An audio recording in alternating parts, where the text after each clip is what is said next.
सुप्रभात मेरे प्रिय विद्यार्थियों, आप सभी का हार्दिक स्वागत है कक्षा 5वीं के ई लर्निंग हिंदी के व्याकरण के कक्षा में। तो विद्यार्थियों, जैसा कि आप जानते हैं कि हम लोग जो है क्रिया नामक पाठ को पढ़ रहे थे और उसमें जो है मैंने आप लोगों को क्रिया के भेदों को बता करके कर्मक सकर्मक इन भेदों को बता करके इस पाठ को समाप्त किया था। ठीक है, तो क्या है विशेष कुछ दिया है, देखिए होना अर्थात है तथा था भी क्रिया है। ठीक है, कुछ वाक्यों में क्रियाएं भी पाई जाती हैं, जैसे कि राकेश बाजार से आकर सो गया, यहाँ पर दो क्रिया पाई जाती है। कुछ वाक्य में दो क्रिया पाई जाती है, बाजार से आकर आना एक क्रिया है, सो गया सोना एक क्रिया है, तो दो क्रिया पाई जाती है। इन वाक्यों में आना सोना दो क्रियाओं का प्रयोग है, ये एक विशेष बात है और था क्रिया है, ये भी एक विशेष बात है। और क्या है कि कुछ वाक्यों में दो कर्म पाए जाते हैं, जैसे दो क्रिया पाए जाते हैं वैसे दो कर्म पाए जाते हैं। आप लोग जब बड़े होंगे ना तो आप लोग इनके भी नाम जानेंगे, जहाँ पर दो कर्म होते हैं उन्हें द्विकर्मक क्रिया कहते हैं, इस प्रकार से इनके भी नाम जानेंगे। तो जैसे रिया ने चंचल को मिठाई खिलाई, ठीक है, रिया ने चंचल को मिठाई खिलाई, यहाँ पर रिया ने क्या खिलाई, तो क्या का आंसर मिल गया, मिठाई। ठीक है, किसे खिलाई, चंचल को, तो इसका मतलब दो कर्म हुए।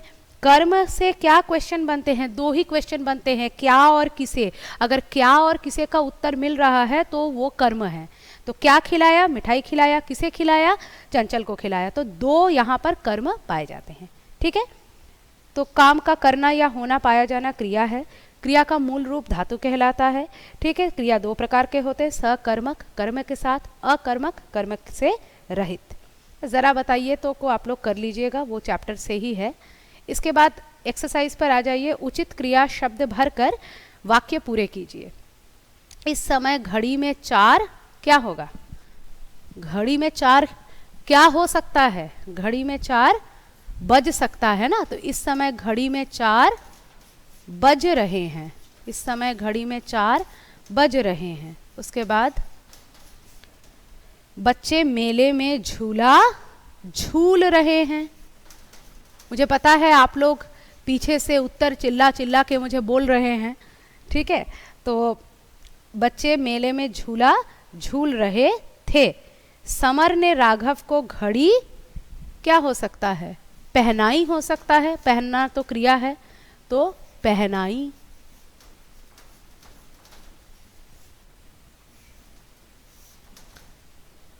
या फिर को घड़ी पहनाई ठीक लग रहा है मुझे।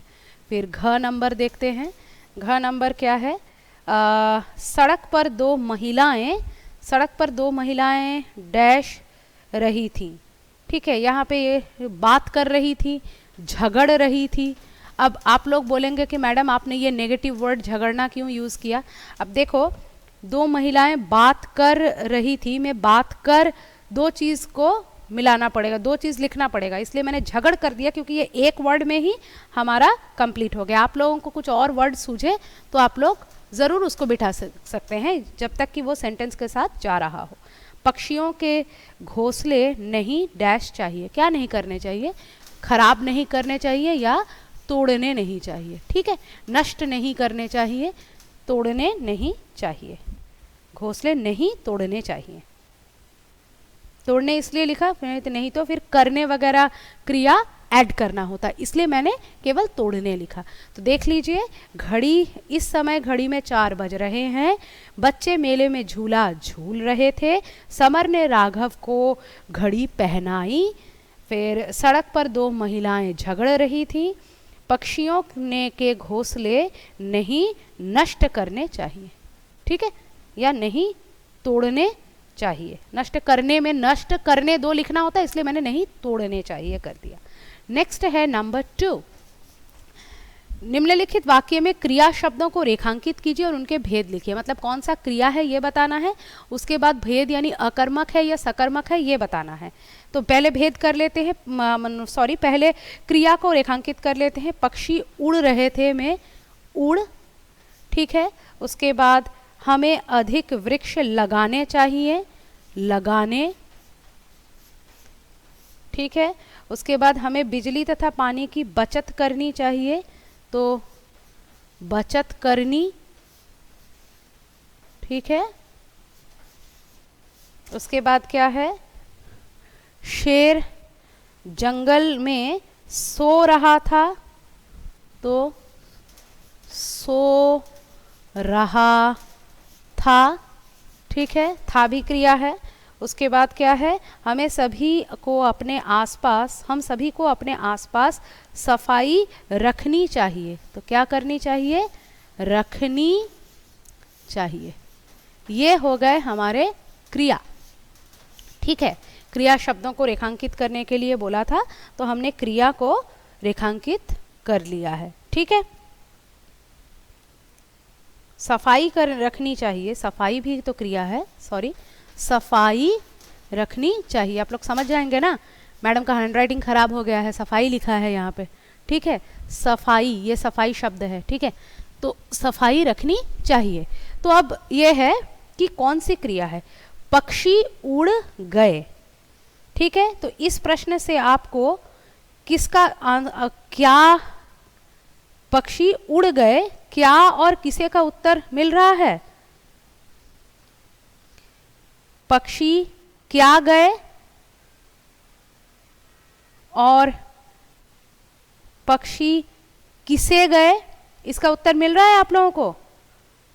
पक्षी क्या गए और पक्षी किसे गए, इसका उत्तर मिल रहा है। पक्षी किसे गए नहीं उत्तर मिल रहा है, पक्षी क्या गए, पक्षी उड़ गए।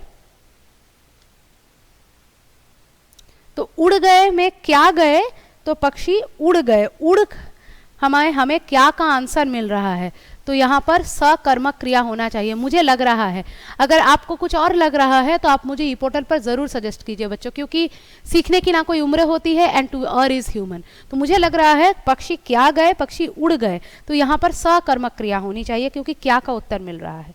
उसके बाद क्या है, हमें अधिक वृक्ष लगाने चाहिए, क्या करने चाहिए, लगाने चाहिए, तो यहाँ पर भी सकर्मक क्रिया लग रहा है मुझे। ये सारा ही मुझको भी थोड़ा डाउट हो रहा है, आप लोग भी मुझे बताएंगे तभी तो मैं सीख पाऊंगी ना आप लोगों से। हमें बिजली तथा पानी की बचत करनी चाहिए, क्या करनी चाहिए, बचत करनी चाहिए, तो ये भी सकर्मक ही लग रहा है। उसके बाद है शेर जंगल में सो रहा है, क्या कर रहा है, सो रहा है, तो सकर्मक क्रिया होनी चाहिए, ठीक है। उसके बाद हमें अपने आसपास सफाई रखनी चाहिए, क्या रखनी चाहिए, सफाई, तो सकर्मक, तो मुझे तो लग रहा है कि ये सारे ही सकर्मक होने चाहिए। तो आप लोग एक बार देख लीजिएगा, अगर आप लोग कुछ अन्यथा मुझे बताना चाहते हैं तो ज़रूर बताइए, ठीक है। उसके बाद देखिए, निम्नलिखित धातुओं से क्रिया शब्द बनाइए तथा वाक्य में प्रयोग कीजिए। वाक्य में आप लोग अपने मर्जी से कुछ भी प्रयोग कीजिए। तो इन क्रिया शब्दों में से मतलब शब्द बनाने हैं इन धातुओं से, ठीक है। तो हम बनाते हैं, चलिए देखते हैं। इन धातुओं से जो है शब्द बनाने हैं हम लोगों को, तो चलिए बनाते हैं। क्या है, सोच, सोच से शब्द बनाइए, सोच से शब्द बनेगा सोचना। उसके बाद ले से लेना, ठीक है। उसके बाद गा से गाना, फिर पहन से पहनना, और रख से रखना। अब आप लोग वाक्य खुद बनाएंगे, मैं थोड़ा सा हिंट भी नहीं दूंगी आप लोगों को, क्योंकि इतना तो आप लोग कर ही सकते हैं, मुझे पता है। उसके बाद देखिए, कर्म को क्रिया से मिलान कीजिए, कर्म दिया है उसको क्रिया से मिलाना है। फूल के साथ खिलना, पत्र के साथ लिखना, पत्र लिखना, फूल खिलना, पत्र लिखना, गेहूं उगाना, गेहूं को उगाते हैं ना हम, फसल, गेहूं उगाना। उसके बाद होता है कपड़े, कपड़े धोना, ठीक है। फिर है देखो कपड़े धोना, फिर रोटी पकाना, ठीक है। उसके बाद क्या है, गीत गाना। आई रिपीट, पहला किया है फूल खिलना, पत्र लिखना, गेहूं उगाना, कपड़े धोना, रोटी पकाना, गीत गाना, ठीक है। समझ गए आप लोग।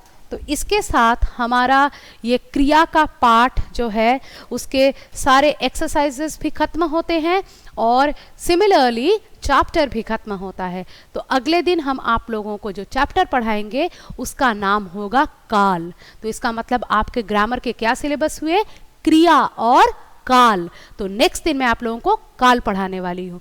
यहाँ पर जो भी डाउट है या सकर्मक अकर्मक में अगर मुझसे कोई गलती हो गई है तो सारी चीज़ें जो भी है जो आप लोगों को मेरे साथ कॉन्वर्स करना है या तो लाइव क्लास में या ई पोर्टल के जरिए मुझे ज़रूर बताएं। फिर मिलते हैं अगले कक्षा में, तब तक के लिए धन्यवाद।